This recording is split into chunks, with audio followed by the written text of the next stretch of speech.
Supreme court का उत्तर प्रदेश सरकार के लिए दिशा निर्देश जारी किया गया है और ये कहा गया है कि चाइल्ड ट्रैफिकिंग को रोकने के लिए उत्तर प्रदेश सरकार को अभी बहुत कुछ करना चाहिए। एक्चुअली एक केस है पिंकी वर्सेस उत्तर प्रदेश राज्य, जिसमें ये फैसला सुप्रीम कोर्ट ने दिया है चाइल्ड ट्रैफिकिंग को लेकर। और चाइल्ड ट्रैफिकिंग को बहुत ही खतरनाक बताया और वास्तव में खतरनाक डेटा है भी, जो हम लोगों को परेशान कर देने वाला है। अब ये समझ लीजिए कि ये जो बाल तस्करी है, चाइल्ड ट्रैफिकिंग है, इसमें पूरे विश्व में भारत तकरीबन 30% के आसपास के केसेस भारत में ही अकेले देखे जाते हैं। अब 2018 से लेकर 2022 तक का अगर डेटा देखिए तो अकेले 10,000 से ज्यादा केसेस चाइल्ड ट्रैफिकिंग के दर्ज हुए। सिर्फ केसेस दर्ज हुए, कितने नहीं दर्ज हुए उसकी तो बात छोड़ दी। और ये मैं नहीं बोल रहा हूं, ये नेशनल क्राइम रिकॉर्ड ब्यूरो का डेटा बोल रहा है। जी हाँ, इसमें सिर्फ 1031 केसेज ही ऐसे हैं जिसमें सजा का निर्धारण हो पाया, सजा दिलाई जा सकी। बाकी यानी कि जो 5% से भी कम, बाकी सब जो है आज तक अधर में और न्यायालय के गिरफ्त में ही अभी तक लिपटे हुए हैं। अभी तक न्यायालय से न्याय नहीं मिल पाया है, बहुत सी खामियां हैं इसमें।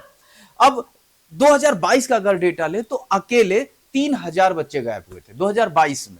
और गायब क्या हुए थे, इन्हें बचाया जा सका था। मेरा कहने का मतलब यह है कि 3000 बच्चों को ही बचाया जा सका था। मतलब हर 8 महीने में भारत में एक बच्चा गायब होता है। समस्या वाली बात है, क्योंकि उन माँ बाप से पूछे जिनके कलेजे का टुकड़ा उनके आंखों के सामने या उनके आसपास से ही गायब हो गया। बहुत बहुत मतलब दिल दहलाने वाली, एक इमोशनल ब्रेकडाउन कर देने वाली ये डेटा जो सामने आ रहा है। अब आप समझ लीजिए कि अगर इस आधार पर देखें तो हर साल भारत में तकरीबन 44,000 से ज्यादा बच्चे भारत में मिसिंग हो जाते हैं, गायब हो जाते हैं, या फिर किसी अपराध या तस्करों के चंगुल में फंस जाते हैं। इनमें से ज्यादातर बच्चे यौन शोषण में लिप्त हो जाते हैं। नशे के जो पदार्थ होते हैं, नशे की जो चीजें होती हैं, इनके स्मगलिंग में भी इनका यूज किया जाता है, क्योंकि लोग समझ नहीं पाते कि ये छोटा सा बच्चा स्मगलिंग क्या करेगा, लेकिन इनको कराया जाता है। इनसे स्लेव कराया जाता है, स्लेवरी की जाती है इनकी। मतलब दूर दराज के इलाकों में इनको एज ए नौकर, एज ए दास बेच दिया जाता है। इनसे भीख मंगवाने का काम किया जाता है। ऐसे ही कई जो है अपराधों में इनको लगाया जाता है। सबसे ज्यादा अपराध यानी कि पूरे ये जो क्राइम हो रहा है जो चाइल्ड ट्रैफिकिंग में, इसमें से सबसे ज्यादा बच्चे तकरीबन 40% के आसपास इनको वैश्यावृत्ति या चाइल्ड अब्यूजिंग में डाल दिया जाता है।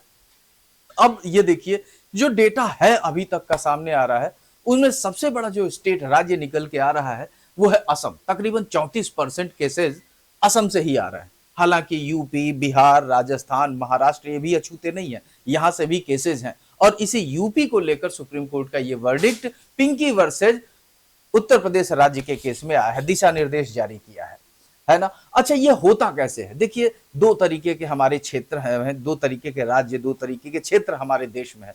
एक जो थोड़े पिछड़े हुए हैं, जहां पर जागरूकता की कमी है, जहां पर शिक्षा की कमी है, जहां पर सामाजिक और रीति रिवाज, रूढ़िगत रीति रिवाज जो है वो ज्यादा हावी है। वहां पर क्या होता है कि अगर लोगों से बच्चों को बहला फुसला के खरीद लिया जाता है, बच्चों को बहला फुसला के बड़े ख्वाब दिखाकर वहां से बुला लिया जाता है, तो वहां के लोग जो है ज्यादा जानते नहीं, इसलिए अपने बच्चों को दे देते हैं। हालांकि अब वो क्षेत्र भी सरकार के कदमों से, सरकार के जो नीति है, सरकार के जो कार्यक्रम है, वहां से जागरूकता आ रही है, लेकिन अभी भी बहुत सी कमियां हैं। और दूसरा जो तरीका है चाइल्ड ट्रैफिकिंग में बच्चों को जो अपराध में लेकर चले जाते हैं, तस्कर करते हैं, वो है अपहरण। यानी कि बच्चा धीरे से देख लिया, कहीं से चोरी से उनको चुरा लिया, लेकर चले गए या किडनैप कर लिया। और खासतौर पर जो इन्फेंट होते हैं, जो शिशु होते हैं, इनकी चोरी सबसे ज्यादा होती है। इनकी चोरी सबसे ज्यादा होती है और ये ज्यादातर यूपी, एमपी और ऐसे ग्रामीण इलाकों या कस्बाई इलाकों से ज्यादा इनको लेकर जाया जाता है। ये काफी चौंकाने वाली बात है। हालांकि भारत सरकार लगातार प्रयास कर रही है। जैसे ऐसी ट्रैफिकिंग को रोकने के लिए 1098 एक पूरे नेशनल लेवल पे एक फोन है, आप उस पर कॉल कर दीजिए तो आपको जो है तुरंत इसमें सहायता मिलेगी। इसके अलावा सरकार की एक उज्ज्वला योजना है। इस योजना में, इस कार्यक्रम में क्या होता है, चाइल्ड ट्रैफिकिंग से रिलेटेड चीजों को रोका जाता है, लोगों को बचाया जाता है। इसके अलावा एंटी ह्यूमन ट्रैफिकिंग सेल्स चलते हैं, एंटी ह्यूमन ट्रैफिकिंग यूनिट्स होते हैं जो 270 से ज्यादा डिस्ट्रिक्ट्स में काम कर रहे हैं, ये भी इनको रोकते हैं। इसके अलावा इंटरनेशनल लेवल पे भी कई लॉज हैं, हमारे आईपीसी यानी भारतीय दंड संहिता में भी कई लॉज हैं। सरकार ने भी कई एक्ट्स बनाए हैं इसको कंट्रोल करने के लिए। लेकिन इसके लिए तो जागरूकता की बहुत ज्यादा जरूरत होगी। इसी के मद्देनजर सुप्रीम कोर्ट ने उत्तर प्रदेश सरकार को दिशा निर्देश दिया है कि भैया आप एंटी ह्यूमन ट्रैफिकिंग जो सेल्स हैं उनकी संख्या बढ़ाइए। अगर बच्चा कहीं से गायब होता है और नहीं मिलता है तो सीधे इस मामले को ह्यूमन ट्रैफिकिंग या फिर चाइल्ड ट्रैफिकिंग से जोड़ दीजिए कि नहीं कुछ होगा तो इसकी मानव तस्करी की जा रही है, बच्चों की तस्करी की जा रही है, इससे आप जोड़ सकते हैं। अच्छा, और अगर ऐसा केस साबित होता है तो भले वो मुकदमा चल रहा हो, अपराध अभी दोषी को मिला ना हो, अपराध अगर कहीं से पता न लगाया गया हो, लोग अभी मुकदमेबाजी में ही हो, सीधे सी बात है, तो भी आप मुआवजा का निर्धारण कीजिए, मुआवजा इन्हें दीजिए।